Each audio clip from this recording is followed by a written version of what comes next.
रतलाम जिला मुख्यालय से 45 किलोमीटर दूर उपरवाड़ा ग्राम हर साल दशहरे पर ऐसा नज़ारा पेश करता है जिसे देखकर लगता है मानो प्राचीन काल की जीवन झलक आज भी सांस ले रही हो। यहाँ केवल आस्था का संगम होता है बल्कि संस्कार और संस्कृति का तड़का भी इस परंपरा को खास बना देता है। नवरात्रि में मां की साधना और 9 दिनों की आराधना के बाद दशहरे के दिन यहाँ की परंपरा रंग ले आती है।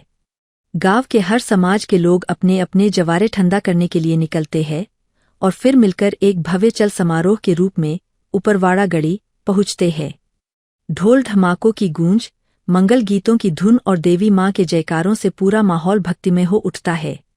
यहीं पर प्राचीन काल के राजा के वंशज वर्तमान दरबार गढ़ी में विराजमान हैं। सभी समाजजनों को एक साथ बैठाकर मां की आराधना करवाई जाती है और फिर दरबार प्रत्येक को साफा बांधकर सम्मानित करते हैं। यह दृश्य मानो समाज के हर वर्ग को एक सूत्र में पिरो देता है। कहते हैं इस परंपरा की शुरुआत उस दौर में हुई थी जब समाज में छुआछूत और भेदभाव गहराई से व्याप्त था।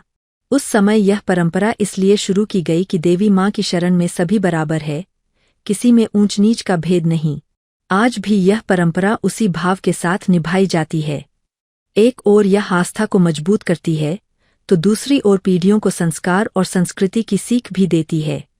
यही वजह है कि दशहरे पर उपरवाड़ा ग्राम सिर्फ पर्व नहीं मनाता बल्कि समानता, एकता और सद्भाव का जीवंत पाठ पढ़ाता है।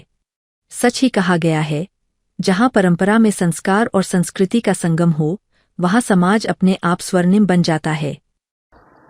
निर्मल सिंह जी, आज की परंपरा को किस तरह से शुरुआत हुई थी इसकी और किस तरह से इसका निर्वाह किया जा रहा है आज? बहुत पहले, पीढ़ियों के पहले हमारे बाप दादा गुजरात के उदयपुर के पास में रूपनगर से आए थे। 4 भाई आए थे और एक भाई फिर यहाँ उपरवाड़ा आके बस गए थे।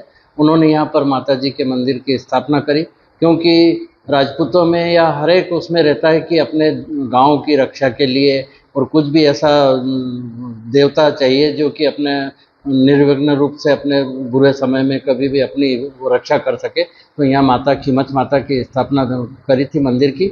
और उसके बाद से ही ये दशहरा का जो पर्व होता है ये 9 दिन एकम से चालू होता है, 8 दिन तक रहता है। अष्टमी को माता जी का हवन होता है और उसके बाद फिर ये दशहरा मनाया जाता है। तो दशहरे के दिन जब ये निर्विघ्न रूप से, ये जिनको हम भोपे भी बोलते हैं और अपने यूँ मालवी भाषा में घोड़ले बोलते हैं, ये यहाँ आते हैं और इनका हम सम्मान करते हैं। साथ ही जवारे जो बोते हैं हम एकम से ही बो देते हैं और अष्टमी को फिर इनकी पूजन होती है और अभी आज दशहरे के दिन इनकी पूजन होके फिर इनको विसर्जन करते हैं। तो वो फिर आज के दिन होता है। और एक पुराने समय में ऊंच नीच की भावना को खत्म करने के लिए इस परंपरा की शुरुआत की गई थी, जो बताया जाता है। क्या थी वो परंपराएं? जैसे पहले कहा जाता था छूट अछूत देखा जाता था, भेदभाव को खत्म करने के लिए सब एक साथ एक झाजम पर बैठ के आज एक दूसरे से मिलते नव वर्ष के रूप में इसको मनाते हैं। जी हाँ, बिल्कुल।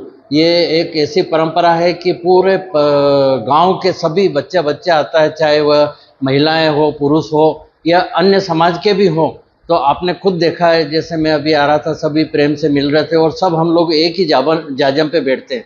एक ही जाजम पे बैठने के बाद जब ये घोड़ले अपनी पूरा कर लेते हैं, उसके बाद में जोवारे की पूजन करके और उनको विसर्जन के लिए उठाते हैं। उसके पहले हम घोड़ले, जिनको भोपे बोलते हैं, उनका सम्मान पहले से ही किया जा रहा है साफा बंधवा के, और आज भी वैसा सबके आशीर्वाद से और ऐसा हो रहा है। क्या संदेश देना चाहते हैं इसमें कि ये जो परंपराएं हैं जो धीरे धीरे लुप्त होती जाती है, पाश्चात्य संस्कृति का चलन चल रहा है, तो आप क्या कहना चाहेंगे?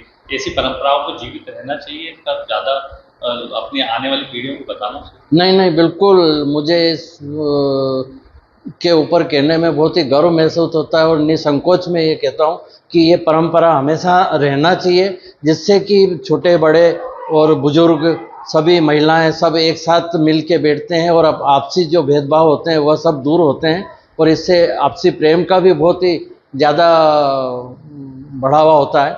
मैं यही चाहूँगा कि ये निरंतर बनी रहे और मुझे पूरा विश्वास है कि हमारे उपरवाड़ा ग्राम के ग्रामवासी हमेशा इसको चालू रखेंगे और हमारा सहयोग करते रहेंगे।